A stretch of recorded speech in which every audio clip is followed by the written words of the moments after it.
It is time to get our yards ready for fall, and here to help is our lawn and garden expert, John Fech. And John, just because we're seeing the seasons change doesn't mean we have to say goodbye to flowers. That's right. So we always encourage people to have spring, summer, and fall blooming perennials. And these are some examples of some fall blooming perennials. These started blooming about 3 weeks ago and will continue all the way up till frost. Oh wow, beautiful. And so what exactly, they kind of look like snapdragons. I got really excited when I sat down, but they're not. They are a teaser. They are a teaser. They're sort of snapdragon-esque. These are called pink turtle head, and if you use your imagination, kind of like looking at, cloud formations, these are sort of looks like the head of a turtle. And if you squeeze them a little, they don't really do quite what snapdragons do, but they're a nice plant.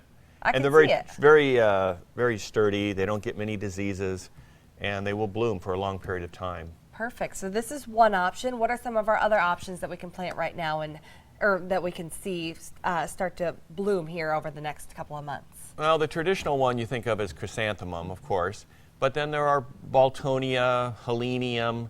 There are a number of different other ones, autumn joy sedum, another variety of things that you can have blooming in the fall in the garden to have sort of a season-long bloom. And we're going to be talking about that a little bit, in addition to the others, like you might see in the spring, the rudbeckias and the daylilies and those types of plants. You want to be doing something with those. So we're going to be talking about that. We have a demonstration coming up where our master gardeners are going to be explaining and showing what needs to be done at this time of the year. Excellent. And where will that be and when? Well, that'll be this Thursday at 9 o'clock in the morning at the Village Point Shopping Center. There's a demonstration garden that they maintain right across from the Kona Grill. Gotcha. Yeah, okay. Yeah, 9 o'clock in the morning. Be a great opportunity to kind of look over their shoulder and see what they're doing and ask them questions. Why are you digging it up and dividing it?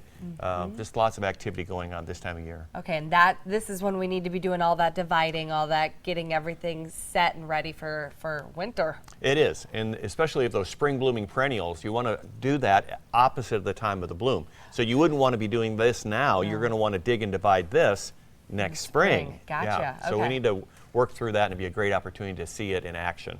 Anything else that we should be doing in our yards right now? Well, this is also turf month.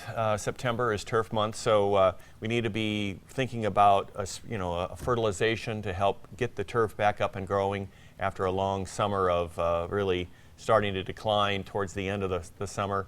It's also a great time to aerify the lawn, get some root system establishment there, as well as better air penetration. So those two things right there: aerate the lawn, clean it all up afterwards, and then some fertilization ought to really get the lawn back on its feet, so to speak. That'll keep us busy until you're here next time. That's all right. right. Thanks, John.